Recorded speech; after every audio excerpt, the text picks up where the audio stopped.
సూరారం గ్రామం తొంట దుర్గపతి, మా భార్య తొంట వెంకటమ్మ. మేము వ్యవసాయ కూలీ రైతులము. మాకు ఒక 4 ఎకరాల భూమి ఉంది.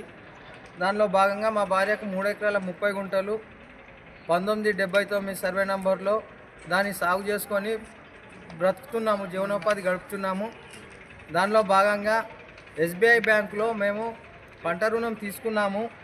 మేము తీసుకున్న తారీఖు 15వ తారీఖు 11వ నెల 2023 నాటికి 1,94,000 ఎస్బీఐ బ్యాంకులో మేము బాకీ ఉన్నాము.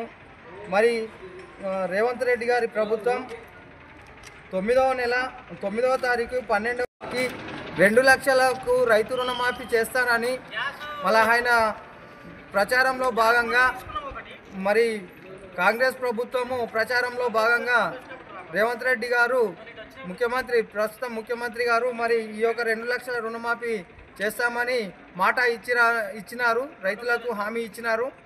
దీనిలో భాగంగా మాకు 2 లక్షల రుణమాఫీ ఇప్పటి వరకు కాలేదు. మరి మేము ఇక్కడ జిల్లా అధికారులను సంప్రదిస్తే మీకు 1,94,000కు మీరు ఎలిజిబిలిటీ ఉన్నారు. ఆధార్ కార్డు లింక్ చేయించాము, రేషన్ కార్డు లింక్ చేయించాము, మరి పాస్బుక్, మరి క్రాప్ లోన్ కూడా మేము రెన్యువల్ చేశాము. మరి ఎక్కడ అడిగినా మాకు సరి అయిన సమాచారం జరగటం లేదు. కావున దయదలించి సంబంధిత అగ్రికల్చర్ అధికారులు కానీ మరి బ్యాంక్ అధికారులు కానీ స్పందించి మాకు కలెక్టర్ గారికి ఇవాళ ప్రజావాణిలో ఫిర్యాదు చేసుకొని మాకు న్యాయం చేస్తారని ఆశతో వచ్చాము. లేని పక్షంలో ఈ యొక్క బ్యాంకులో రుణం తీసుకున్న దానికి రెన్యువల్కు మాకు ఒక సమాచారం అందింది. బ్యాంకు వారు, ఎస్బీఐ బ్యాంకు వారు సమాచారం ఇచ్చారు, ఫోన్ ద్వారా మెసేజ్ ఇచ్చారు. ఆ మెసేజ్ ప్రకారం మేము పండిన పంట కూడా మరి ఈ యొక్క పోతే మాకు చాలా ఇబ్బందులు అవుతాయని ఆవేదన వ్యక్తం చేస్తాం. ఈమె పేరు మీద 25,000 రూపాయల అప్పు, వడ్ల పైసలు కూడా ఈ రీసెంట్గా కట్ అయింది.